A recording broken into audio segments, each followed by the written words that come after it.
Hello guys, this is your mentor कोनाक सिंगल। I hope you are doing well. जैसा कि हम लोग बोर्ड पे देख पा रहे हैं वेक्टर 5। अभी देखो, मैंने वेक्टर के ऊपर 4 वीडियो बना दिया है। Vector first, vector second, vector third, vector fourth. ये 4 के 4 वीडियो रियल के अंदर अगर कोई दूसरा टीचर पढ़ाएगा, या फिर मैं ये नहीं बोल रहा कि मैं अपनी इसके अंदर पढ़ाई कर रहा हूँ या फिर अच्छी बात बता रहा हूँ, कहीं दूसरे जगह से आप पढ़ोगे या फिर कोई भी दूसरी कंटेंट देखोगे तो उसके अंदर सारा का सारा एक वीडियो के अंदर यानी कि 1 घंटे के अंदर बता देंगे, ठीक है। लेकिन मैंने ये 4 वीडियो अलग अलग इसलिए बनाई ताकि चाहे हमारा टाइम 1 घंटे का बन जाए, यानी कि एक वीडियो 1 घंटे का बन जाए, लेकिन हम अच्छे से समझें। एक एक पार्ट के ऊपर, एक एक टॉपिक के ऊपर मैं सोच रहा हूँ कि ज़्यादा से ज़्यादा आप लोगों को इन्फॉर्मेशन प्रोवाइड करूँ। तो पार्ट फर्स्ट जो आया था, इसके अंदर हमने सिंपल पढ़ा था स्केलर क्या होता है, वेक्टर क्या होता है। पार्ट सेकंड के अंदर हमने रिप्रेजेंटेशन ऑफ वेक्टर, ठीक है, and types of vector, angle between 2 vectors, ये पढ़ा था। पार्ट 3 के अंदर हमने वेक्टर अलजेब्रा यानी कि addition of vector and subtraction of vector. Part 4 के अंदर हमने पढ़ा था यूनिट वेक्टर। पार्ट 5 ये हो सकता है हमारा थोड़ा लंबा चल जाए, थोड़ा ज़्यादा टाइम का बन जाए, लेकिन इसके अंदर मैं सोच रहा हूँ कि ज़्यादा से ज़्यादा आप लोगों को बता दूँ चीज़ें। तो पार्ट 5 के अंदर हम क्या पढ़ेंगे, पार्ट 5 के अंदर हम पढ़ेंगे पोजीशन वेक्टर, यानी कि किस तरीके से हम कोई भी लोकेशन है उसकी वैल्यू बता सकते हैं। कोई भी पॉइंट है, ठीक है, उसका हम पोजीशन वेक्टर ड्रा कर सकते हैं, ठीक है। मान लेते हैं जैसे कि हमने ये ट्रायंगल ऑफ वेक्टर एडिशन में इस तरीके से कुछ चीज़ें पढ़ी थी, यानी कि ये क्या था, ए वेक्टर था, ये क्या था, बी वेक्टर। टॉपिक का नाम डालता हूँ या ना डालूँ सोच रहा हूँ, डाल देता हूँ, ठीक है, जिससे कि आप लोगों को कन्फ्यूजन ना हो। क्या पढ़ रहे हैं, पोजीशन वेक्टर। अब इस वाली वीडियो के अंदर हम पोजीशन वेक्टर के ऊपर ही चर्चा करेंगे पूरी, ठीक है। क्या ये पोजीशन वेक्टर है। तो ट्रायंगल लॉ के अंदर हमने ये देखा था, ये कुछ इस तरीके से हमने ड्रॉ किया था, ठीक है। ये ए वेक्टर था, ये बी वेक्टर था, और ये हमारे पास क्या आया था टोटल, ये रिजल्टेंट वेक्टर था। अब पोजीशन वेक्टर ये तो हमने ट्रायंगुलर ऑफ वेक्टर एडिशन के अंदर पढ़ा था। अब मैं क्या बोल रहा हूँ कि इसको मैं रिप्रेजेंट इस तरीके से कर रहा हूँ कुछ, ये ए से बी जा रहा है, ये सी जा रहा है, और ये टोटल क्या है, ये इस तरीके से कुछ है, ठीक है। यानी कि ये रिजल्टेंट है, ये ए वेक्टर, ये बी वेक्टर। अभी देखो इस एरो का मतलब क्या है, पोजीशन वेक्टर के अंदर जो हम ये एरो लगाते हैं ना, ये जो इस तरीके से एरो बनाते हैं, तो जो टेल होती है, ये जो हेड होता है और ये जो टेल होती है, इनका बहुत ज़्यादा इंपॉर्टेंस होता है। इसका मतलब क्या है, देखो इंपॉर्टेंस कहाँ पे होता है। हेड हमें क्या बताता है, ये हमें बताता है एंडिंग पॉइंट, किसकी तरफ जा रहे हैं। एंडिंग पॉइंट मैं बोल सकता हूँ, या फिर ट्रैवलिंग टूवर्ड्स वाला पॉइंट बताता है। और जो टेल होती है, टेल हमें क्या बताती है, स्टार्टिंग पॉइंट कहाँ से स्टार्ट हुआ है, स्टार्टिंग पॉइंट या फिर रेफरेंस पॉइंट। इसको अच्छे समझने का, और मैं भी थोड़ा सोच रहा हूँ कि आराम से पढ़ूँ। ये जो टेल हम ड्रॉ करते हैं ना, ये टेल मैंने इसमें ड्रॉ करी, ये टेल इसमें मैंने ड्रॉ करी, ये टेल मैंने इसमें ड्रॉ करी। तो इस हेड है, हेड का मतलब क्या बता रहा है, हेड हमें बताता है एंडिंग पॉइंट, ये कहाँ पे स्टार्ट हुआ है, कहाँ पे खत्म हुआ है। और जो टेल है, ये जो पीछे वाली जो इसकी पूंछड़ी है, ये पूंछड़ी क्या बताती है, बताती है स्टार्टिंग पॉइंट कहाँ से स्टार्ट हुआ है। तो इस वाले केस में देखो, अगर ये वाली जो टेल है मेरे पास इस तरीके से ए और बी, इस ए बी ये मेरे को क्या बता रही है, ये बता रही है, ये एक पोजीशन बता रही है। पोजीशन किसी भी वेक्टर ये बता रही है जो ए से स्टार्ट हुआ और बी के ऊपर जाके खत्म हुआ है। तो इसका मतलब क्या है, it is the position of a point with respect to another point, यानी कि बी के रिस्पेक्ट में या फिर ए के रिस्पेक्ट में हमें क्या बता रही है, पोजीशन बता रही है। फाइनल पॉइंट मेरा क्या है, बी। इनिशियल पॉइंट क्या है, ए। तो किसके रिस्पेक्ट में बता रही है, फाइनल पोजीशन मेरे को किसके रिस्पेक्ट में बता रही है, इनिशियल के रिस्पेक्ट में। भाई ये बताओ, अगर फाइनल पॉइंट कोई आएगा तो फाइनल तो कब आएगा, जब इनिशियल उसकी कहीं ना कहीं शुरुआत होगी। तो फाइनल मेरे को किसके रिस्पेक्ट में बताएगा, इनिशियल के रिस्पेक्ट में बताएगा। यानी कि जो ए बी है, इस ये जो वेक्टर है, इसको मैं किस तरीके से लिख सकता हूं, इसको मैं लिख सकता हूं ए बी वेक्टर लिख सकता हूं मैं, ठीक है। ये जो ए बी है, ये तो मेरे को क्या बता रहा है, पोजीशन वेक्टर बता रहा है, ठीक है। यानी कि सिंपली एक लेंथ बता रहा है। ए बी का मतलब क्या हो गया, ये लेंथ हो गई किसी भी वेक्टर की।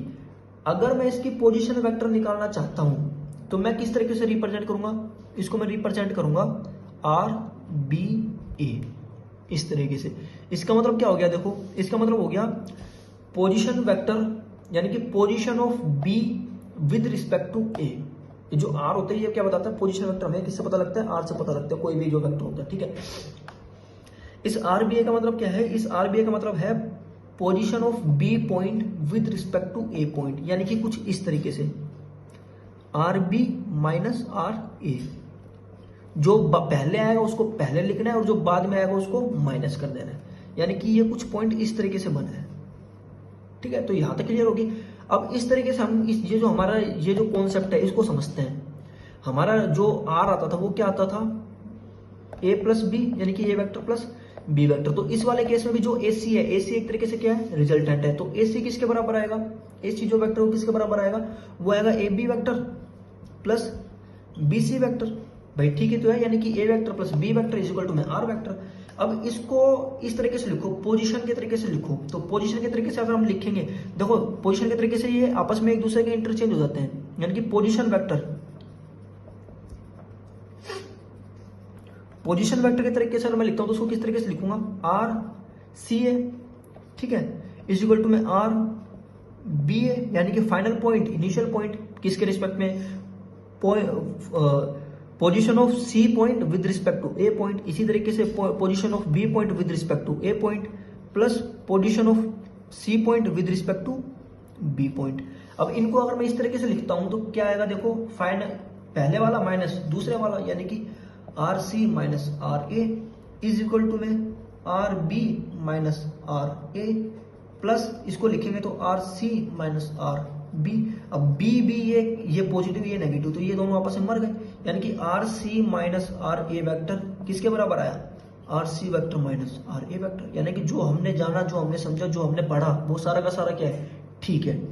तो ये चीजें आ गई। पोजीशन वेक्टर हमें सिंपली क्या बताता है, पोजीशन वेक्टर हमें ये बताता है कि उसकी एक तरीके से किसके रिस्पेक्ट में हम कौन सा पॉइंट ले रहे हैं। जो टेल होता है, पोजीशन मतलब क्या, जो आप लोग कहाँ पे बैठे हो, अपने रूम के ऊपर बैठे हुए, ठीक है।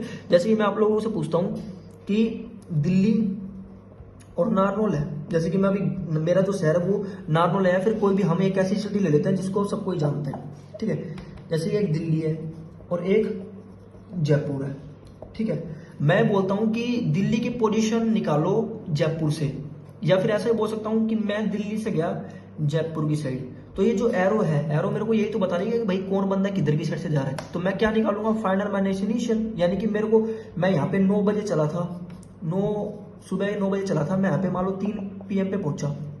तो मैं क्या करता हूँ, फाइनल माइनस इनिशियल, यानी कि इस टाइम में से ये वाला टाइम माइनस करूंगा, तो भी तो मेरे को पता लगेगा मेरी पोजीशन किस तरीके से डिस्टर्ब हुई है, किस तरीके से मैंने पोजीशन चेंज करी है दिल्ली के रिस्पेक्ट में जयपुर से, यानी कि जयपुर की पोजीशन किस तरीके से मैं पहुंचा हूं दिल्ली के रिस्पेक्ट में, ठीक है। तो इस तरीके से मैंने कुछ बताया पोजीशन वेक्टर। ये तो आ गई एक सिंगल, जो हमने अभी तक थोड़ा बहुत हमने एक ट्रायंगल ला के अंदर पढ़ा था। लेकिन मान लो मैं किसी रेफरेंस पॉइंट से चलता हूँ, यानी कि इसके अंदर मैं दिल्ली से चढ़ा था, तो इसी तरीके से समझने के लिए मैं इसको और किस तरीके से समझा सकता हूँ। मान लो मेरे पास कोई रेफरेंस पॉइंट है 0 0 0, क्योंकि अगर कोई भी पॉइंट मूव कर रहा है स्पेस के अंदर, तो स्पेस के अंदर कोऑर्डिनेट्स क्या होता है, स्पेस के अंदर एक्स भी होता है, वाई भी होता है और जेड भी होता है। तो इसी तरीके से मान लो मैंने कोई एक पोजीशन वेक्टर मान लिया, ये इस तरीके से कुछ, ठीक है। इसके अंदर ये एक्स भी है, वाई भी है और जेड भी है, यानी कि आई कैप, जे कैप और के कैप। मान लो ये ओरिजिन है 0 0 0। यहां से कोई भी एक वेक्टर स्टार्ट होता है और ये इस तरीके से जाता है, यानी कि स्पेस में चला गया, ये स्पेस में यानी कि ऐसी जगह पे चला गया जहां पे एक्स वाई जेड तीनों कोऑर्डिनेट है, यानी कि किसी प्लेन के अंदर नहीं गया, ये किधर गया, स्पेस के अंदर गया। स्पेस क्या होता है, जहां पे तीनों प्लेन आपस में एक तरीके से कंबाइन के अंदर होता है, वहां पे एक्स कोऑर्डिनेट भी होता है, वाई कोऑर्डिनेट भी होता है और जेड कोऑर्डिनेट भी होता है। ये यहां से स्टार्ट हुआ, मान लेते इस पॉइंट को मान लेता हूँ ए, और ये कहां पे गया, बी पॉइंट के ऊपर गया, यानी कि बी पॉइंट के ऊपर इसकी लोकेशन क्या है, एक्स वाई और जेड। अब मेरे को इसका, यानी कि ये जो पोजीशन है, इस पोजीशन का मेरे को फाइंड आउट करना है वेक्टर। तो मैं किस तरीके से लिखूंगा, ये कहां पे गया है, यानी कि इसकी लेंथ कितनी है, इसकी लेंथ तो ए बी है, ठीक है। लेकिन मेरे को पोजीशन वेक्टर फाइंड आउट करना, तो पोजीशन वेक्टर के लिए क्या कर देता हूं, आर बी है वेक्टर। इसका मतलब क्या है, देखो आर बी माइनस आर ए। अभी इसकी लोकेशन क्या है, इसकी लोकेशन में कितने कोऑर्डिनेट है, तीनों के तीनों कोऑर्डिनेट है, यानी कि एक्स भी है, वाई भी है और जेड भी है। जब तीनों के तीनों आपस में कोऑर्डिनेट है तो इनका तीनों का सम लिखूंगा, यानी एक तरीके से इनका म्यूचुअल कॉम्बिनेशन लिखूंगा उस वेक्टर का, यानी कि आर बी को मैं क्या लिखूंगा, एक्स आई कैप प्लस वाई जे कैप प्लस जेड के कैप। ये मैंने क्यों लिखा, क्योंकि आर बी वो पॉइंट है, बी वो पॉइंट है जहां पे तीनों की तीनों कोऑर्डिनेट्स हैं, यानी कि एक्स भी है, वाई भी और जेड भी है। और आर ए क्या है, आर ए के अंदर भी है, कितना है, देखो 0 आई कैप प्लस 0 जे कैप प्लस 0 के कैप। यानी कि यहां से एक सिंपल एक लाइन के अंदर मेरे पास क्या आ गया, पोजीशन वेक्टर किसका आ गया, आर बी ए का पोजीशन वेक्टर आ गया। वो पोजीशन वेक्टर क्या है, देखो अब इसके अंदर देखो माइनस किस तरीके से करते हैं, आई वाले में से आई को माइनस करेंगे, जे वाले में से जे को माइनस करेंगे, के वाले में से के को माइनस करेंगे। तो आई का कोफिशिएंट क्या है, एक्स, और माइनस इसका क्या है 0 आई कैप, वाई जेड का वाई जे का क्या है वाई, और इसमें क्या है 0 जे कैप, के का इसमें क्या है जेड, इसमें के का क्या है 0 यानी कि के कैप। ठीक है, यानी कि आर बी ए किसके बराबर आ गया मेरा एक्स आई कैप प्लस वाई जे कैप प्लस जेड के कैप। तो रियल के अंदर हमारा ये आ गया क्या पोजीशन वेक्टर किसी भी एक पॉइंट का विद रिस्पेक्ट टू 0 0 0। ठीक है, तो ये भी हमारा हो गया। ये हम क्या कर रहे हैं थोड़ा एक्स्ट्रा पढ़ रहे हैं साथ के साथ में। ठीक है, वेक्टर्स के बारे में हम थोड़ा एक्स्ट्रा पढ़ रहे हैं। अब इसी तरीके से बात आ जाए कि ये जो पोजीशन वेक्टर पहले तो इधर था, लेकिन मैंने क्या बोला अब ये पोजीशन वेक्टर पहले तो गया है इस वाले पॉइंट के ऊपर यानी कि, और अब गया है इधर वाले पॉइंट के ऊपर। मान लेता हूँ ये सी पॉइंट मान लेता हूँ मैं। ठीक है, या फिर अलग से मैं ड्रॉ कर देता हूँ। ये तो हमने पढ़ लिया सिंपल यानी कि विद रिस्पेक्ट टू 0 0 0। अब हम मान लेते हैं दूसरे तरीके से, मेथड सेम ही लगेगा। ठीक है, जिसको वो समझ में आएगा उसको ये भी समझ में आ जाएगा।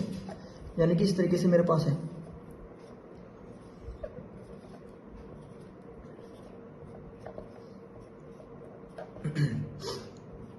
ये क्या है के जे। मान लो ये पॉइंट 0 0 0 था। ठीक है, और इसको मान लेते 0 मान लेते चलो। ठीक है, मैं ये बोल रहा हूँ कि मान लो मेरा जो पॉइंट है पहले तो ये ए पे गया यानी कि इसका कोऑर्डिनेट्स क्या है x1 y1 और z1। अब ये क्या बोला भाई मेरा इधर मन नहीं लग रहा, मैं किधर जा रहा हूँ दूसरी जगह पे जा रहा हूँ। यानी कि ये पहले किधर गया, ये पहले स्कूल गया।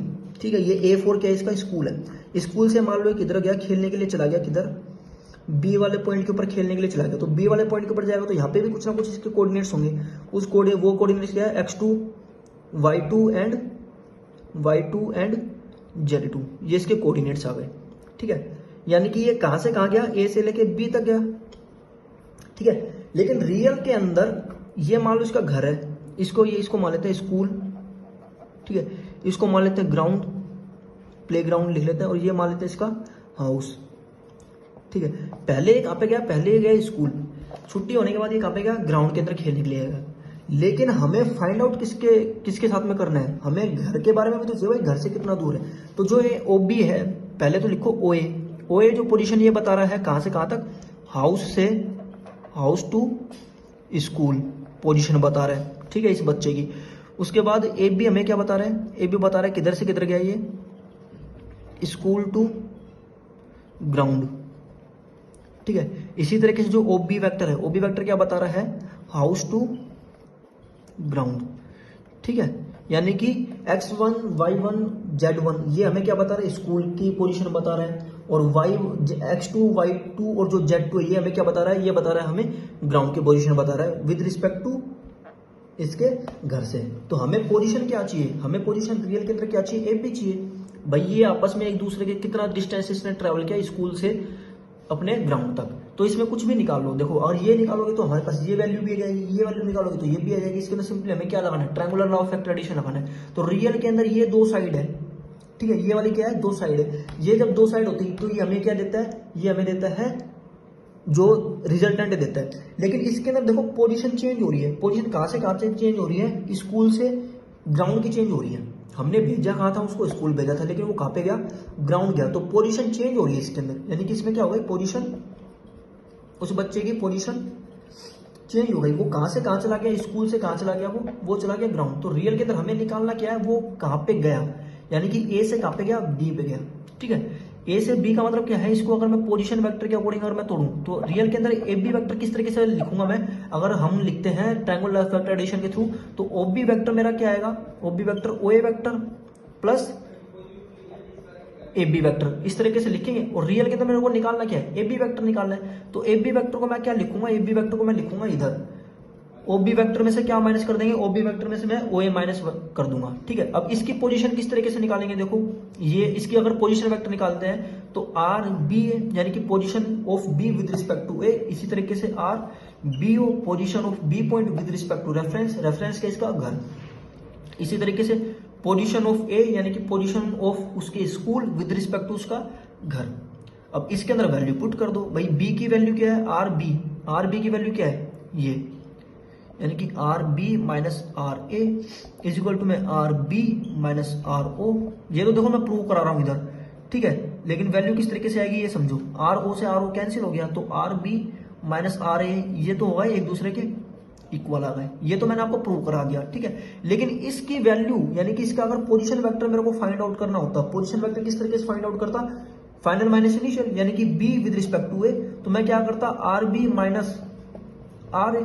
तो इसकी वैल्यू कितनी है, आर बी के अंदर कौन कौन से कोऑर्डिनेट्स है, x2 y2 z2 यानी कि x2 i, इसको थोड़ा ठीक लिख देते हैं, ठीक है, इधर की साइड।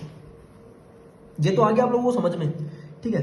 यानी कि पोजीशन मेरे को आर बी निकालनी है इस तरीके से, तो R B vector minus R A vector. अब आर बी के अंदर x2 y2 z2 तीनों कंपोनेंट है, इसी तरीके से ए के अंदर x1 y1 और z1 कंपोनेंट है। तो इसको मैं किस तरीके से लिखता, कॉम्बिनेशन इस तरीके से x2 i cap plus y2 j cap plus z2 k cap minus x1 i cap y1 j cap plus z1 k cap.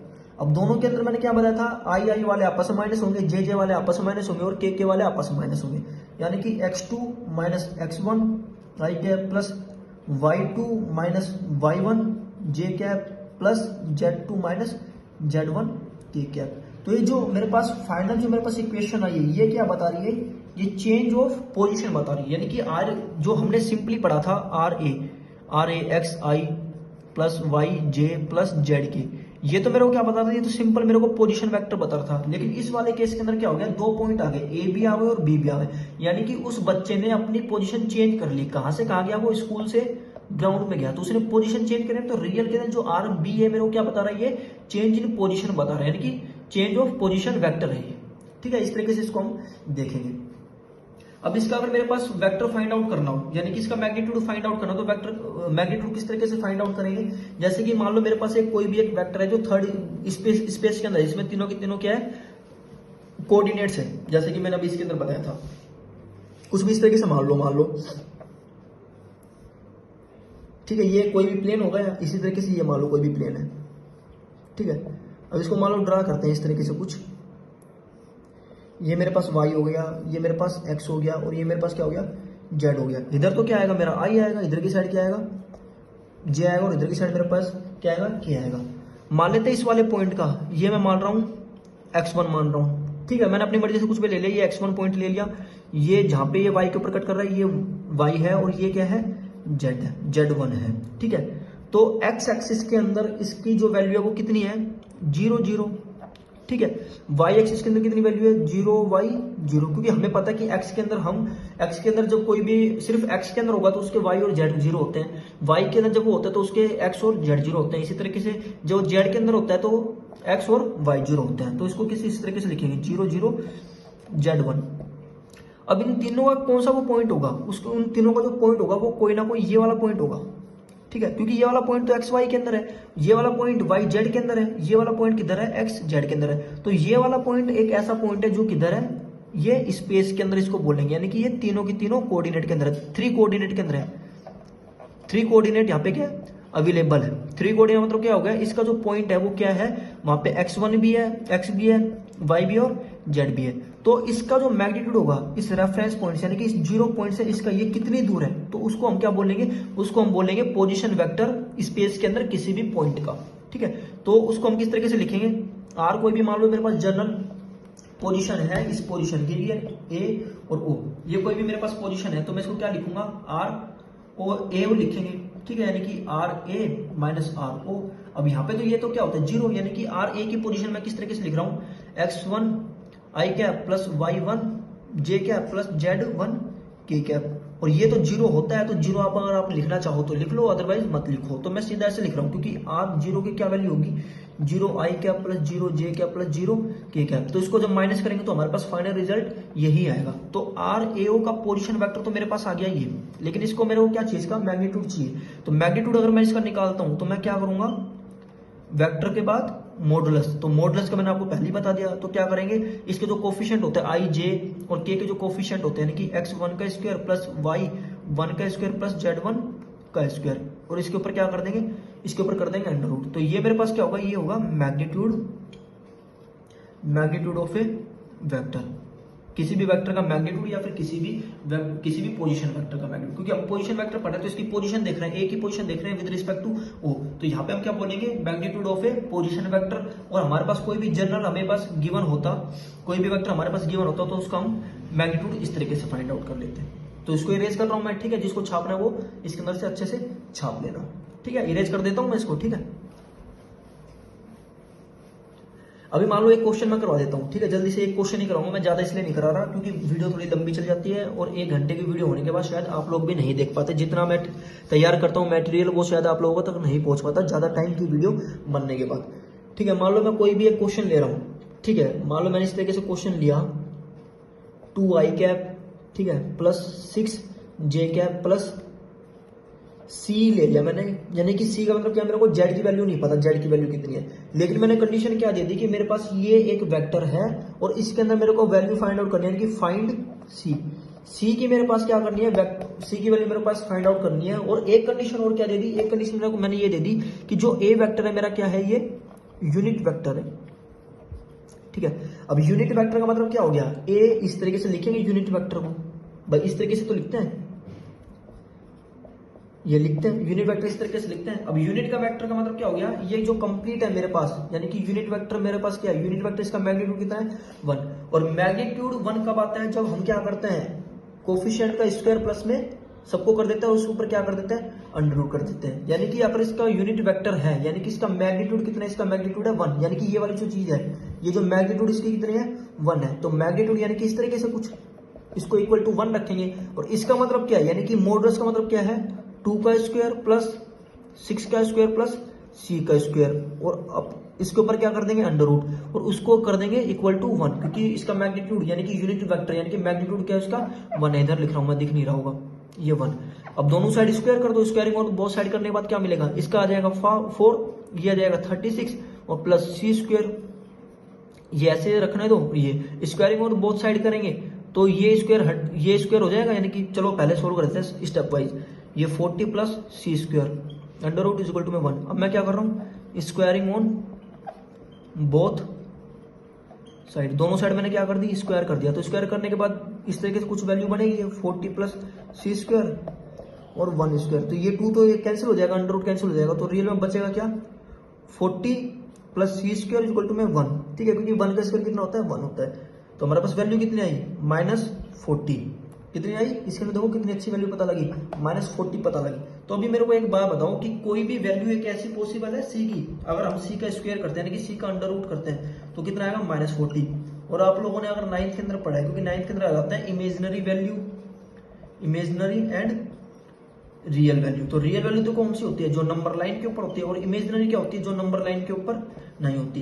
तो इस -40 की कोई भी वैल्यू पॉसिबल है, यानी कि -40 के हमारे पास कोई रूट आ सकते हैं, नहीं आ सकते, वो रूट अगर आएंगे तो कौन से आएंगे इमेजिनरी रूट आएंगे, यानी कि हमें क्या पता लगता है कि सी की कोई भी एक ऐसी कोई भी वैल्यू पॉसिबल नहीं है जिसके लिए ए क्या है हमारा यूनिट वेक्टर है, यानी कि क्वेश्चन हमारा क्या हो गया गलत, यानी कि सी की कोई भी वैल्यू पॉसिबल नहीं है जिसके लिए ए क्या है मेरा यूनिट वेक्टर है। लेकिन वैल्यू पॉसिबल हो सकती है, यानी कि अगर मैं बोल देता हूं कि अगर मेरे कुछ इनमें कुछ डिफरेंस होता, यानी कि सी की वैल्यू अगर मान लो मेरे पास यहाँ पे आ जाती, लेट कर रहे हैं, सी की वैल्यू अगर मेरे पास यहाँ पे आती 9 आती, सी स्क्वायर की वैल्यू मेरे पास क्या आती 9 आती, तो सी का वैल्यू कितनी आती है +-3, यानी कि इन दोनों वैल्यू के लिए चाहे +3 ले लो या फिर -3 ले लो, तो इन वैल्यू के मेरे पास क्या आता, जो ए वेक्टर है मेरा क्या आता यूनिट वेक्टर आता, ठीक है। लेकिन इस वाली वैल्यू के लिए तो माइनस, यानी कि इमेजिनरी चली गई, और इमेजिनरी होती नहीं है कुछ, इमेजिनरी तो वो चीज हो गई ना जो हम सोच सकते हैं, सिर्फ रियल के अंदर वो चीज नहीं होती, तो -40 का अंडर रूट रियल के अंदर होता है नहीं होता, तो इस वजह से सी की कोई भी वैल्यू ऐसी नहीं है जिसके लिए ए क्या है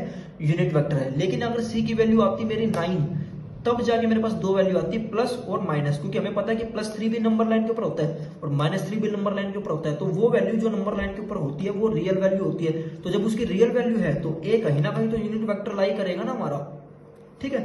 तो ये चीज मैंने आपको एक न्यूमेरिकल समझा दिया, जिसके अंदर मैंने दोनों कॉन्सेप्ट आपके क्लियर कर दिए कि ए यूनिट वेक्टर हमारा हो भी सकता है और ए यूनिट वेक्टर हमारा नहीं भी हो सकता, वो डिपेंड करता है कि उसकी वैल्यू कितनी आती है और उसके कोऑर्डिनेट्स आपस में क्या क्या है, ठीक है। तो इसके बाद अब हम पढ़ रहे हैं वेक्टर के रिजोल्यूशन, यानी कि हमारे पास अगर वेक्टर गिवन हो तो उसके हम रिजोल्यूशन किस तरीके से करें। कोई एंगल मान लो मेरे पास थीटा गिवन हो तो हम यानी कि इस तरीके से समझो। अभी हम क्या पढ़ रहे हैं, resolution of vector, resolution of vector ये पढ़ रहे हैं। ठीक है, तो मैंने क्या कंसीडर कर लिया, जैसे कि मान लो एक वेक्टर ये है, ये मेरे पास क्या है, आर वेक्टर है। अब ये जो आर वेक्टर है ये कहीं ना कहीं कुछ ना कुछ इस तरीके से होगा, यानी कि कुछ ना कुछ इस तरीके से होगा। ये मान लेते हैं एक्स है और ये क्या है, वाई है। ये मान ले थीटा एंगल बना रहा है, किससे, एक्स से थीटा एंगल बना रहा है। ठीक है, तो ये जो आर वेक्टर है, जैसे कि मैंने ट्रिग्नोमेट्री के अंदर आपको पढ़ाया था, जब हमारे पास कोई भी ट्रॉली बैग होता है इस तरीके से, जिसको हम कैरी करते हैं इधर की साइड फोर्स लगा के, तो इस फोर्स के दो कंपोनेंट टूट जाते हैं, एक तो वाई के अंदर टूट जाता है और एक एक्स के अंदर टूट जाता है। तो एक्स कंपोनेंट से तो ये आगे चलती है, इसका क्या होता है, मोशन होता है एक्स फोर्स की वजह से, इस कंपोनेंट की वजह से, और एफ वाई की वजह से ये क्या हो जाती है, ऊपर की साइड लिफ्ट हो जाती है, थोड़ी ऊपर की साइड उठ जाती है। इसी तरीके से मान लो मेरे पास कोई भी पोजीशन वेक्टर आर है, कोई भी वेक्टर मेरे पास आर है, तो इस आर के भी क्या होंगे, दो तरीके से टूट जाएंगे। तो रियल के अंदर ये एक्स में भी है कुछ ना कुछ इसका हिस्सा और कुछ ना कुछ हिस्सा इसका वाई के अंदर भी है। तो अब ये क्या बन गया, ट्रायंगल बन गया एक तरीके से, ये वाली चीज क्या बन गई, इसकी ट्रायंगल बन गई। तो रियल के अंदर हमें क्या पता है, इसका हाइपोटेन्यूज पता है और थीटा पता है, यानी कि एंगल पता है। तो एक बात बताओ, अगर मेरे को एक्स चाहिए, यानी कि इसका क्या चाहिए, बेस, तो बेस और हाइपोटेन्यूज के बीच में मेरे को रिलेशन कौन बताता है क्या, थीटा, कोस थीटा। तो कोस थीटा क्या होता है, बेस अपॉन हाइपोटेन्यूज। बेस क्या है, बेस के अंदर जो कंपोनेंट आएगा वो किसका आएगा, आर का आएगा, यानी कि एक्स डायरेक्शन के अंदर। तो जो आर एक्स मैं लिख रहा हूं, ये क्या लिख रहा हूं, मैं साथ साथ में लिख रहा हूं ताकि आप लोगों को दिक्कत ना हो 1% component of R in X direction, यानी कि और इस तरीके से बोल सकते हैं आर एक्स कंपोनेंट है आर का। ठीक है, अब बेस में क्या है, आर एक्स, और हाइपोटेन्यूज यानी कि इसमें क्या है, आर, और ये क्या है, कोस थीटा। तो रियल के अंदर जो मेरा आर एक्स वेक्टर है वो क्या आया, आर वेक्टर इंटू में कोस थीटा। तो ये मेरे पास क्या आया, देखो आर एक्स आया, तो मैं इसको आर एक्स भी लिख सकता हूं और इक्वल टू क्या कर सकता हूं, R vector into cos theta. इसी तरीके से परपेंडिकुलर यानी कि वाई डायरेक्शन और यानी कि परपेंडिकुलर और हाइपोटेन्यूज के बीच में रिलेशन क्या देता है, साइन थीटा। तो साइन थीटा मेरा क्या होता है, परपेंडिकुलर और अपॉन हाइपोटेन्यूज। तो परपेंडिकुलर यानी कि मैं निकालूंगा तो क्या आएगा, हाइपोटेन्यूज इंटू साइन थीटा, और परपेंडिकुलर यानी कि आर का वाई कंपोनेंट के अंदर वैल्यू, यानी कि उसका फैक्टर, यानी कि इसका कंपोनेंट, यानी कि आर वाई किसके बराबर आया, R vector into sine theta. यानी कि आर वाई को मैं और किस तरीके से लिख सकता हूं, आर वेक्टर साइन थीटा। तो ये इसके क्या हो गए, इसके कंपोनेंट्स हो गए। इस तरीके से इसका हम क्या करते हैं, कंपोनेंट करते हैं। तो रियल के अंदर जो ये आर होगा, ये आर को मैं इस तरीके से भी लिख सकता हूं, आर किस किस का कॉम्बिनेशन है, आर यानी कि जो आर वेक्टर है, R vector is a combination of two vectors which is one is lying in X coordinate और X axis and the second one is lying in Y axis. So we can write it as R जो vector है वो उसको हम किस तरीके से लिख सकते हैं, R X plus R Y. ठीक है, इस तरीके से भी लिख सकते हैं, या फिर हमको इस तरीके से भी लिख सकते हैं, इसको आर एक्स की जगह पे मैं इसको इस तरीके से, यानी कि जो एक तो मेरे पास ये मेथड हो गया, ठीक है, ऐसे लिख सकता हूं, और इस तरीके से भी लिख सकता हूं। आर जो कॉम्बिनेशन है वो किसका कॉम्बिनेशन है, आर एक्स यानी कि आर आई और आर जे, ये भी मेरे पास ठीक है और ये भी मेरे पास क्या है, ठीक है। ये तो मेरे को क्या बता रहा है, ये सिर्फ हमें बता रहा है जो वेक्टर इक्वेशन बता रहा है, यानी कि क्या है, वेक्टोरियल इक्वेशन है मेरे पास, ये वेक्टोरियल इक्वेशन है, यानी कि वेक्टोरियल फॉर्म है किनकी, दो वेक्टर्स की। ठीक है, अगर मेरे को मैग्नीट्यूड फाइंड आउट करना है इनका, तो मैग्नीट्यूड किस तरीके से निकालेंगे इसका, ये क्या है, हाइपोटेन्यूज है। तो हाइपोटेन्यूज जो होता है वो किसके इक्वल होता है, बेस का स्क्वायर प्लस परपेंडिकुलर का स्क्वायर, और उसके ऊपर क्या कर देते हैं, अंडर रूट। अब जो ये आएगा ये मैग्नीट्यूड होगा, क्या होगा, ये मैग्नीट्यूड होगा। तो मैग्नीट्यूड के लिए हम क्या करते हैं, मॉडल्स लगा देते हैं, यानी कि जो वेक्टर होता है उसका क्या कर देते हैं, मोड ले लेते हैं, मॉडल्स ले लेते हैं। तो रियल के अंदर क्या होंगे, R X square plus R Y square, ये क्या होता है, इसका मॉडल्स होता है, यानी कि इसका मैग्नीट्यूड होता है, आर का मैग्नीट्यूड इसके इक्वल आता है। तो ये हो गया हमारा सारा का सारा क्या खत्म हो गया, रेक्टेंगुलर कंपोनेंट, यानी कि क्या इसने क्या बनाया, एक तरीके से इसने एक रेक्टेंगल बना दिया ना। तो ये रिजोल्यूशन ऑफ वेक्टर था इनटू रेक्टेंगुलर कंपोनेंट, एक रेक्टेंगुलर रेक्टेंगल के अंदर, यानी कि रेक्टेंगुलर इसका कंपोनेंट की है। रेक्टेंगल कंपोनेंट किस तरीके से पता लगा, ये भी क्या है 90 डिग्री आपस में, यानी कि ये आर वाई है और ये आर एक्स है, तो आपस में कितने डिग्री का एंगल बना रहे हैं, ये 90 डिग्री का एंगल बना रहे हैं। ठीक है, यानी कि हमारे पास सारे के सारे क्या आ गए, इक्वल आ गए। इसी तरीके से अगर मान लो ये थीटा फाइंड आउट करना है, मेरे को एंगल फाइंड आउट करना है कि दोनों के बीच में कितने डिग्री का एंगल बना है, यानी कि आर वाई के अंदर और आर एक्स के अंदर फाइंड आउट करना है कितने डिग्री का एंगल बन रहा है। तो टेंजेंट थीटा क्या होता है, परपेंडिकुलर अपॉन बेस। तो परपेंडिकुलर इस वाले केस के अंदर क्या है, थीटा के सामने क्या आ रहा है, आर वाई, क्योंकि रियल के अंदर आर वाई तो ये है, लेकिन हमने वेक्टर की प्रॉपर्टी पढ़ी है पार्ट सेकंड के अंदर कि किसी भी वेक्टर को मैं पैरेलली शिफ्ट कर सकता हूं। तो इस अगर ये आर वाई है तो इसको मैं पैरेलल शिफ्ट करके यहाँ पे लेके आता हूं, तो ये आर वाई बन गया।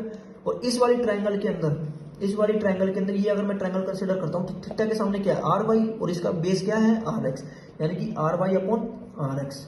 तो इस तरीके से मैं इन दोनों को क्या निकाल सकता हूँ, एंगल भी निकाल सकता हूँ। अब मर्जी आपकी है कि आर वाई की वैल्यू जो हमारे पास गिवन आएगी वो हम निकाल सकते हैं, और आर एक्स की जो मेरे पास वैल्यू आएगी वो दोनों आपस में पुट करके टेंजेंट थीटा की वैल्यू निकालेंगे। टेंजेंट की थीटा जो भी वैल्यू आएगी तो उसके अकॉर्डिंग हम देख लेंगे, अगर हमें ट्रिग्नोमेट्री आती है कि टेंजेंट की वो कौन सी वैल्यू है जिसके ऊपर थीटा की डिग्री पॉसिबल हो सकती है, तो वहां से हमारे पास क्या आ जाएगा, थीटा आ जाएगा R Y and R X के बीच में, यानी कि एंगल हमें पता लग जाएगा आर वाई और आर एक्स के बीच में। ये चीज आप लोग अच्छे से ध्यान देना। तो हमने दो प्रॉपर्टीज के अंदर क्या पढ़ ली कि जो आर होता है यानी कि रिजल्टेंट होता है, कि जो मैग्नीट्यूड होता है इस आर वेक्टर का वो किसके इक्वल होता है, उसका जो एक्स कोऑर्डिनेट होता है उसके स्क्वायर प्लस उसका जो वाई कोऑर्डिनेट होता है यानी कि वाई कंपोनेंट होता है उसके स्क्वायर, और उसके ऊपर क्या कर दो, अंडर रूट कर दो, यानी कि the magnitude of R vector is obtained by squaring and adding this equation.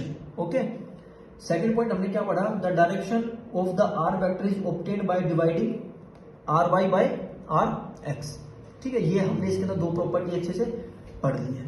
ठीक है, अब इसके अंदर एक चीज छोटी सी क्या चीज ध्यान दोगे कि अगर मान लो मेरे पास आर वेक्टर कुछ भी है, ठीक है, आर वेक्टर मेरे पास कुछ भी है, मान लेता हूं मैं इस तरीके से कुछ भी आर वेक्टर मेरे पास लेट कर रहा हूं मैं, ठीक है, ये क्योंकि फोर्स होता है, फोर्स क्या होता है, एक वेक्टर क्वांटिटी होती है, तो मैंने मान ली फोर्स की जो मेरे पास 20 न्यूटन वैल्यू है, इस तरीके से 20 न्यूटन वैल्यू है, और जो मेरे पास एंगल है ये 30 डिग्री एंगल है, तो ये जो 20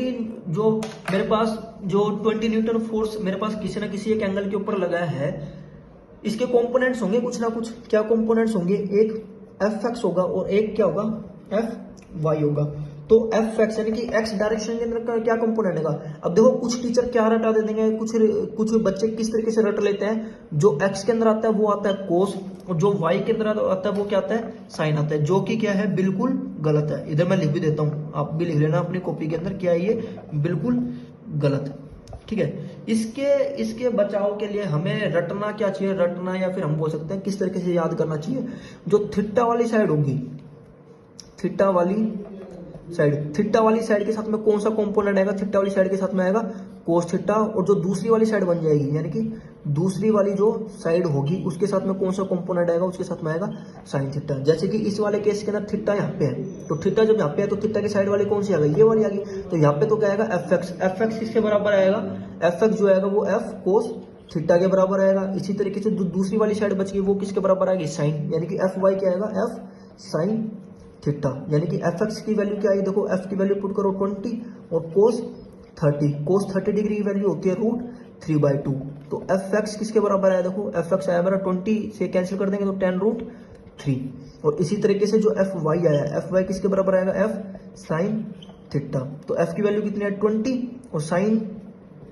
30 डिग्री, साइन 30 डिग्री होता है 1/2, यानी कि 20 इंटू में 1/2, यानी कि ये कितना आ गया 10, तो एफ वाई की वैल्यू कितनी आ गई 10।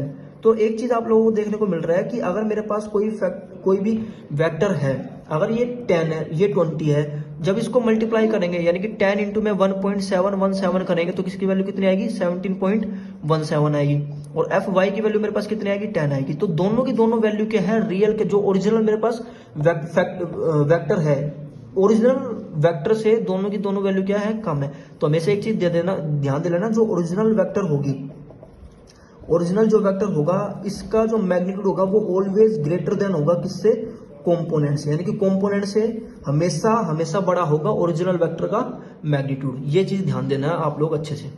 ठीक है, अगला जो हमारे पास अब इसके अंदर आता है वो, ये तो हमने 2D के अंदर पढ़ा है, यानी कि इसके अंदर सिर्फ एक्स और वाई हमने पढ़े हैं। ठीक है, इसी यानी कि एक्स और वाई प्लेन पढ़े हैं। अब हमारे पास मान लो आता है स्पेस के अंदर, क्योंकि भाई जरूर थोड़ी है कि इस प्लेन के अंदर ये चीजें हो, हमारे आसपास प्लेन के अंदर थोड़ी घूम रही है। हो सकता है हमारे एटमॉस्फेयर के अंदर कोई वेक्टर हो, तो एटमॉस्फेयर के अंदर वेक्टर निकालने का मतलब क्या है?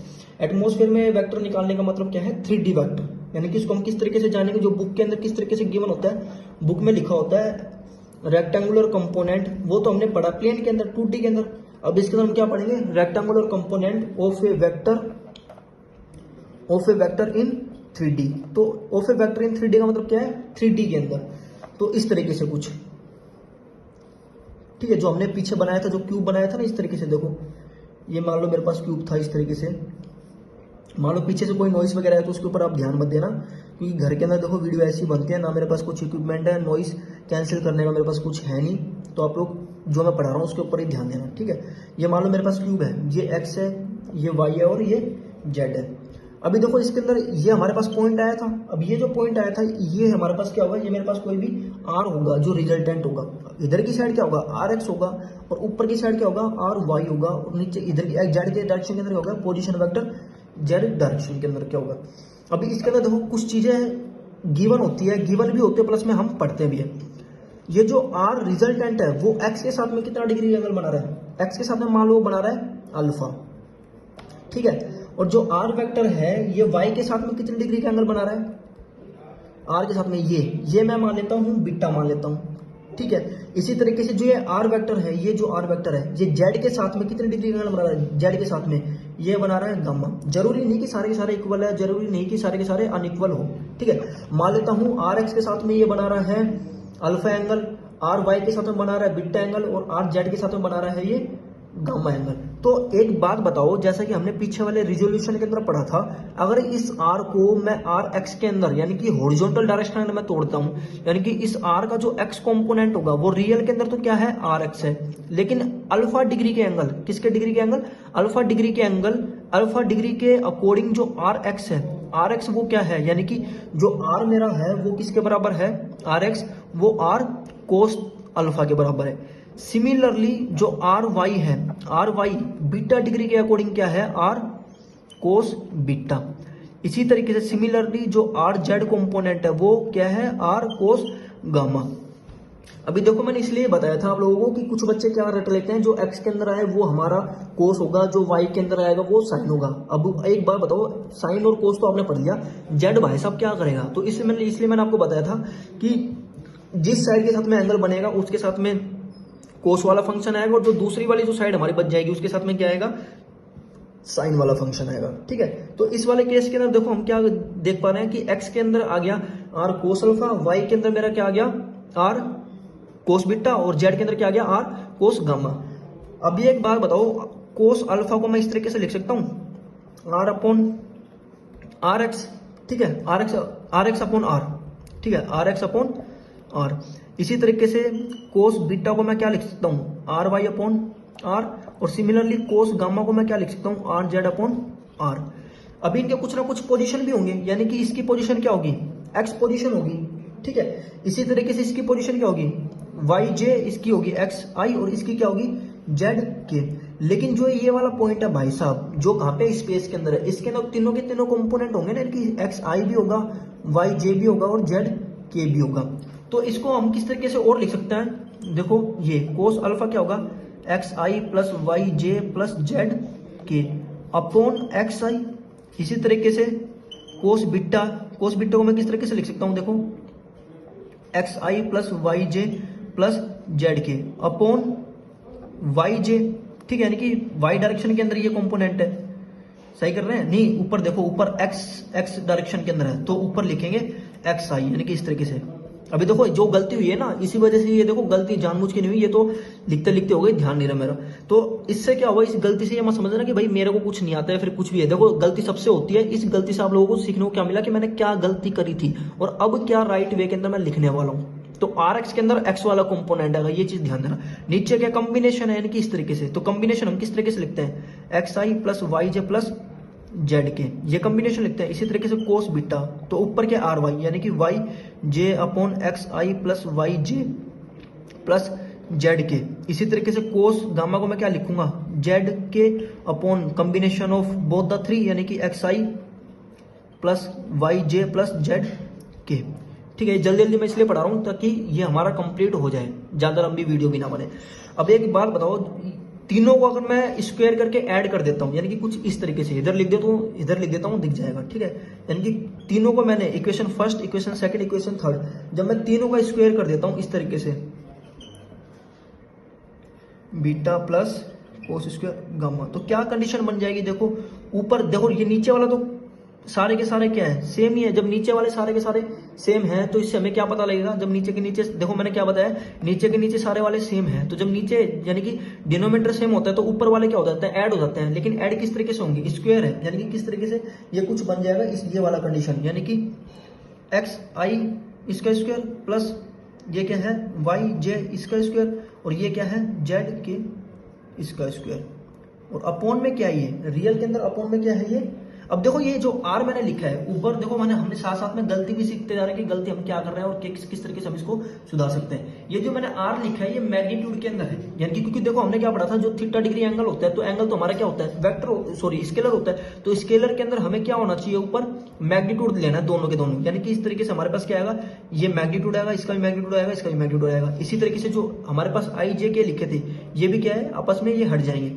हटने के बाद हमारे पास ये इक्वेशन किस तरीके से बनेगी, ये कुछ ये वाला फंड आएगा, समझ गए ना। यानी कि आर अगर मेरे पास इस तरीके से गिवन है, आर वेक्टर इस तरीके से मेरे पास गिवन है, देखो जल्दी जल्दी में थोड़ा गलती हुई है तो आप लोग भी समझो कि किस तरीके से हमारे पास गलती हुई है, क्या हम सीख रहे थे।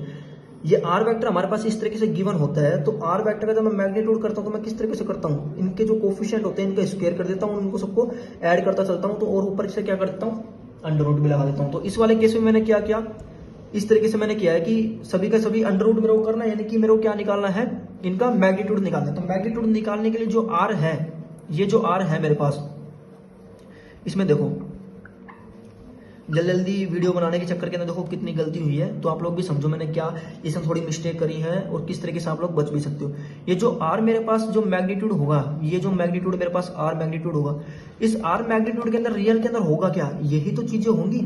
यानी कि इसको मैं इस तरीके से भी लिख सकता हूँ, कोस अल्फा को मैं इस तरीके से भी लिख सकता हूँ आर एक्स, और ये किसका मैग्नीट्यूड है, यानी कि इसका स्क्वायर करेंगे तो ये हमारे पास क्या बचेगा, आर एक्स बनेगा। इसी तरीके से ये क्या है, ये आर वाई, यानी कि वाई का कंपोनेंट है, यानी कि अगर ये इसका ये क्या है, यूनिट वेक्टर है, यानी कि आई क्या है, ये यूनिट वेक्टर है, किस डायरेक्शन के अंदर, एक्स डायरेक्शन के अंदर यूनिट वेक्टर, यानी कि इसका मैग्नीट्यूड कितना है 1, तो 1 का स्क्वायर अगर मैं करता हूं तो रियल में मेरे पास आएगा क्या, 1 ही आएगा। तो इस वजह से मैंने यहाँ पे आई जे के कैप नहीं लगाया, तो इसको मैं सिंपली किससे रिप्रेजेंट कर सकता हूँ, ये क्या है, आर एक्स का स्क्वायर, आर वाई का स्क्वायर और आर जेड का। तो आर एक्स और आर वाई आर जेड का मतलब ये क्या होता है, कॉम्पोनेंट्स इन एक्स वाई और जेड। तो इसी तरीके से इस आर, ये जो कॉम्बिनेशन है एक्स वाई और जेड का, तो इसको मैं किस तरीके से लिख सकता हूँ, X square R Y square और आर जेड स्क्वायर। ठीक है, इसी तरीके से जो कोस बीटा है, कोस बीटा को मैं किस तरीके से लिख सकता हूँ, R Y R X square R Y square plus R Z square. इसी तरीके से जो सिमिलरली हमारा जो कोस गामा होगा, कोस गामा को किस तरीके से लिखेंगे, R Z R X square plus R Y square plus R Z square, इसके ऊपर क्या कर देंगे, अंडर रूट कर देंगे। अब एक बात बताओ, जब तीनों को अगर मैं स्क्वायर करके ऐड करता हूँ, मैं इसको इरेज कर रहा हूँ, ठीक है, इसको इरेज कर रहा हूँ इस वाली साइड को, क्योंकि ये तो हमारा अभी थोड़ी समझाने में भी काम आएगी। ठीक है, इसको मैं इरेज कर देता हूँ इधर की साइड से, ये वाला कंप्लीट पोर्शन।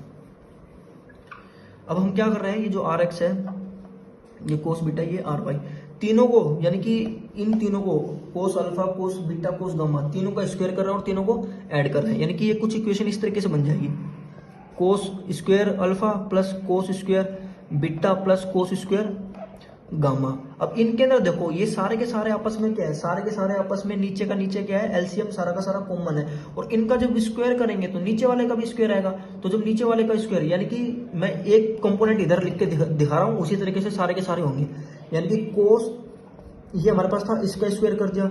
इसी तरीके से आर एक्स अपॉन नीचे क्या था, आर ये हमारे पास था डिनोमिनेटर के अंदर, इनका भी हमने क्या कर दिया, स्क्वायर कर दिया। तो कोस अल्फा का स्क्वायर कंप्लीट का, तो कोस स्क्वायर अल्फा, इसका स्क्वायर करेंगे तो ऊपर वाले का स्क्वायर और अपॉन नीचे वाले का स्क्वायर। अब नीचे वाले का स्क्वायर करेंगे तो रूट से रूट कैंसिल हो जाएगा, तो रियल में मेरे पास नीचे क्या आएगा, ये आएगा मेरे पास रियल में। ठीक है, इन सबका स्क्वायर। तो इसी तरीके से मैं जब सबको लिखूंगा यानी कि आर वाई स्क्वायर प्लस में this are Z square plus में दिस, तो नीचे एलसीएम तो सभी का कॉमन आ जाएगा। जब नीचे का एलसीएम सभी में कॉमन आ जाएगा तो ऊपर के सारे डायरेक्ट ऐड हो जाएंगे, यानी कि R X square plus R Y square plus R Z square, और नीचे भी क्या आएगा R X square plus R Y square plus R Z square. तो अब आप लोग देख रहे हो नोमिनेटर भी सेम है डिनोमिनेटर भी सेम है, तो सारे के सारे आपस में क्या हो जाएंगे, कैंसिल हो जाएंगे। तो इससे हमारे पास वैल्यू क्या बनेगी, cos square alpha plus cos square beta plus cos square gamma.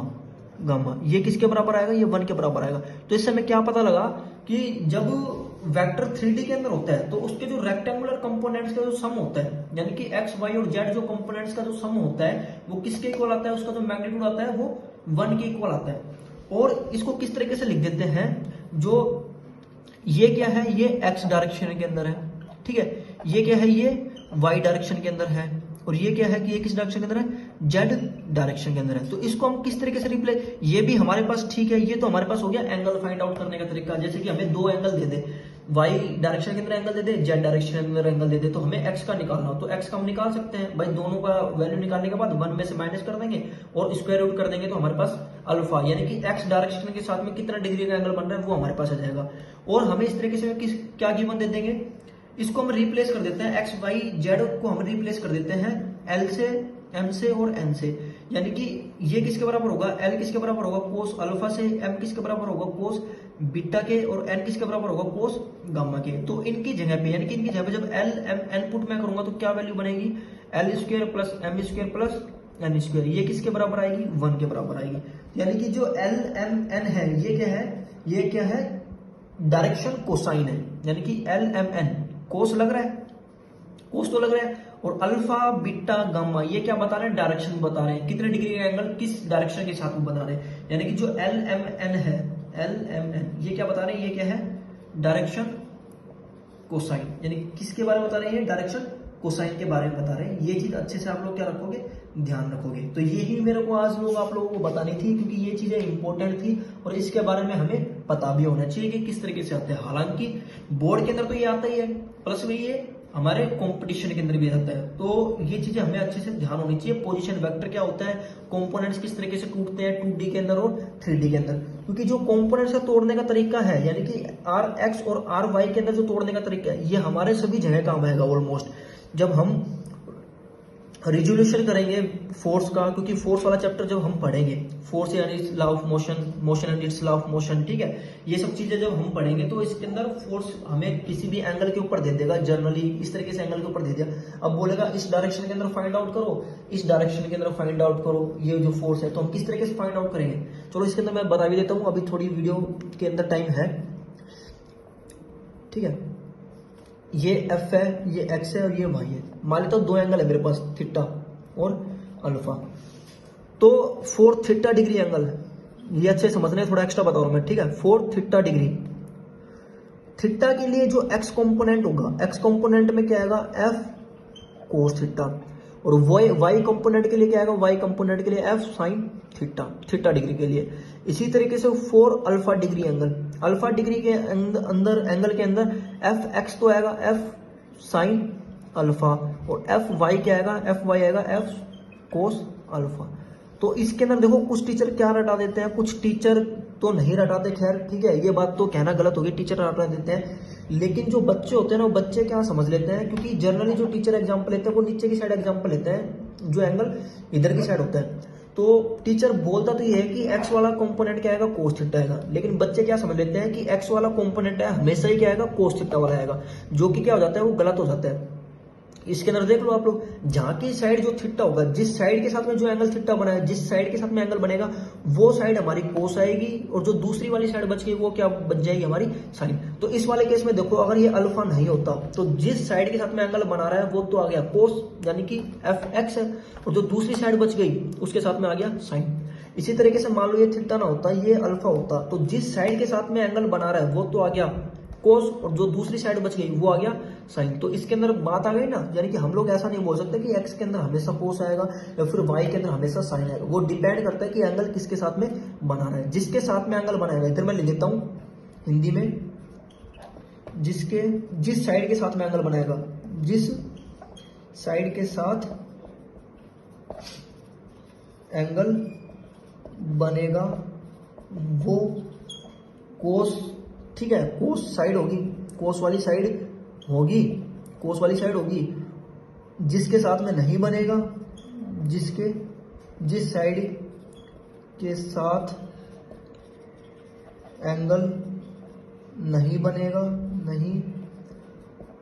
बनेगा वो साइन वाली साइड होगी। देखो मेरे को लगता है इतने जितना मैं आराम से पढ़ा रहा हूँ, एक एक टॉपिक के लिए 1-1 घंटे में निकाल रहा हूँ, शायद ही कोई टीचर पढ़ाएगा, क्योंकि जो वेक्टर है ये मुश्किल से 3 घंटे का खेल है, 3 या 4 घंटे के अंदर ये आराम से हो जाता है। और जबकि मैं तो एक एक टॉपिक के लिए 1-1 घंटा मैं आप लोगों को दे रहा हूँ, लेकिन फिर भी थोड़ा कई बार अच्छा नहीं लगता कि आप लोग लाइक नहीं करते, शेयर नहीं करते। क्योंकि देखो हम इतनी मेहनत करते हैं, मेरा पूरा दिन निकल जाता है इस वीडियो को बनाने के लिए, एडिटिंग वगैरह करनी होती है, अपलोड करना होता है, और लॉकडाउन के अंदर तो वैसे ही नेट नहीं चल रहा, तो एक वीडियो को अपलोड होने के लिए बहुत टाइम ले लेता है। तो ये कई बार थोड़ा अच्छा नहीं लगता कि इतनी मेहनत करने के बाद टीचर आपको इतना अच्छा मटेरियल प्रोवाइड कर रहा है, तो आप लोग लाइक भी नहीं कर रहे, शेयर भी नहीं कर रहे, सब्सक्राइब भी नहीं कर रहे। मैं बोलता हूँ मत करो, ठीक है, ये सब चीज़ें मत करो, लेकिन कम से कम व्यूज़ तो आने चाहिए ना। अगर आप लोगों को अच्छा लग रहा है पढ़ने के लिए, आप लोगों को अगर अच्छा लगा मेरा पढ़ाई का, तो दूसरों को बोलो तो सही कि टीचर ये पढ़ा रहा है, इतने अच्छे से पढ़ा रहा है। अगर अच्छा लग रहा है तो कम से कम व्यूज तो आए। लेकिन क्या है ना कि आप लोग ना बताते हो दूसरे को भी, ना आप लोग सपोर्ट करते हो, जिसकी वजह से क्या है कि जो नॉलेज है वो कहीं ना कहीं, जो अच्छा टैलेंट होता है वो कहीं ना कहीं दब के रह जाता है। ठीक है, तो ये हार्ड फैक्ट है, ये बिटर ट्रूथ है, लेकिन ये ऐसा ही होता है। तो इस वजह से मैं देखो आपसे रिक्वेस्ट नहीं करूँगा, मैं सिर्फ आपको यही बोलूँगा कि थैंक यू वेरी मच। अगर आप लोगों को अच्छी लगती है वीडियो तो ही वीडियो को लाइक करें, ठीक है, तो ही शेयर करें, और तो ही चैनल को क्या करें, सब्सक्राइब करें। अगर वीडियो अच्छी नहीं लगती या फिर जो कंटेंट जो मैं दे रहा हूँ, मेरा पढ़ाने का तरीका अगर अच्छा नहीं लगता, तो लाइक भी मत करो, शेयर भी मत करो, सब्सक्राइब भी मत करो। लेकिन मैंने तो देखो बेटा ठाना है कि मैं जब तक फ्री हूँ, जब तक मेरे अंदर आग लग रही है पढ़ाने की, तब तक मैं वीडियो डालता रहूँगा। जितनी भी मेरे को नॉलेज है, कम है नॉलेज या ज़्यादा नॉलेज है, तब तक मैं आप लोगों के साथ में शेयर करता रहूँगा। आप लोग लाइक भी मत करो, शेयर भी मत करो, सब्सक्राइब भी मत करो, मेरे को कुछ नहीं होता। क्योंकि मेरे को देखो इनडायरेक्टली लोगों का क्या होता है, पैसे कमाने से मतलब होता है, लेकिन मेरा ऐसा कुछ भी फंडा नहीं है कि मैं अगर यूट्यूब के ऊपर आ रहा हूँ तो मेरे को पैसा कमाना है। मैं बस ये चाहता हूँ कि जो बच्चे मेरे से जुड़े हुए थे इनडायरेक्टली या फिर किसी भी अनफॉर्चुनेटली वो मेरे से जुड़े हुए नहीं हैं फेस टू फेस, यानी कि जिस भी स्कूल के अंदर मैं पढ़ाया करता, तो वो मेरे से उस तरीके से जुड़े नहीं है, तो वो कम से कम मेरा कंटेंट यूट्यूब के ऊपर देख के पढ़ लें। क्योंकि होता है एक टीचर से लगाव हो जाता है, वो उस टीचर के साथ में पढ़ना चाहते हैं, लेकिन कुछ सर्कमस्टांसेस ऐसे रहते हैं कि उस टीचर को भी अपॉर्चुनिटी नहीं मिल पाती और उन बच्चों को भी मौका नहीं मिलता उस टीचर से पढ़ने का। तो मेरा सिर्फ यही मोटिव है कि मैं जो वीडियो बना रहा हूँ, जो मैं कंटेंट प्रोवाइड कर रहा हूँ, कि वो इनडायरेक्टली अच्छे बच्चों तक पहुँच पाए जिनको इन सब चीज़ों की ज़रूरत है। बुक से तो कोई भी पढ़ लेगा, लेकिन एक होता है पढ़ाने का तरीका और समझने का तरीका, तो वो टीचर के लिए जरूरी होता है, वो बच्चों के लिए भी जरूरी होता है। तो इस वजह से लाइक किया करो, शेयर किया करो अगर चीज़ें अच्छी लगे तो, अदरवाइज डिसलाइक कर सकते हो और कमेंट में छोड़ सकते हो कि इस वजह से हमें आपकी वीडियो अच्छी नहीं लगती, आप बहुत गंदा पढ़ाते हो, आपका कंटेंट अच्छा नहीं है, आपकी राइटिंग अच्छी नहीं है, जो भी आपके मन में आए वो बोल सकते हो। लेकिन सजेशन देना होता है हर चीज़ों के लिए, फीडबैक देना होता है कि आपकी वीडियो इसलिए अच्छी नहीं लगती। ठीक है, तो आज का वीडियो इतने रखते हैं वेक्टर 5 तक। अब हमारे पास सिर्फ बचाते हैं एक टॉपिक बचाता है जो मोस्ट इंपोर्टेंट होता है, वो आता है मल्टीप्लीकेशन। कौन सा आता है?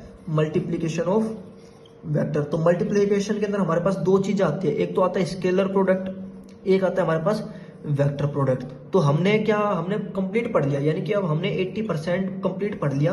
अब हमारे पास ये क्या बचता है, 20% ही है। तो ये नेक्स्ट वीडियो के अंदर कंप्लीट करा दूंगा। और फिर मैं ये सोच रहा हूँ कि नेक्स्ट वीडियो यानी कि वेक्टर पार्ट 6 के अंदर तो ये हो जाएगा, वेक्टर 6 के अंदर तो ये हो जाएगा।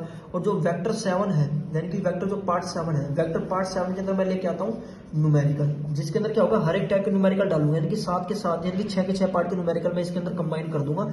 1 घंटे की वीडियो बनाऊंगा बस, मैं इससे ज्यादा वीडियो नहीं बनाऊंगा। हर एक टाइप के ऊपर 1-1, 2-2 क्वेश्चन करेंगे, ताकि आपके जो कॉन्सेप्ट है थ्योरी है वो भी क्लियर हो जाए, और जो प्रैक्टिकल नॉलेज यानी कि जो ये न्यूमेरिकल वाली नॉलेज है ये भी आपकी अच्छे से क्लियर हो जाए। ठीक है, तो चलिए थैंक यू वेरी मच। आइएगा नेक्स्ट वीडियो के अंदर भी ऐसी मैं होप करता हूँ आप लोगों से, शेयर कीजिएगा, लाइक कीजिएगा, सब्सक्राइब कीजिएगा। ओके।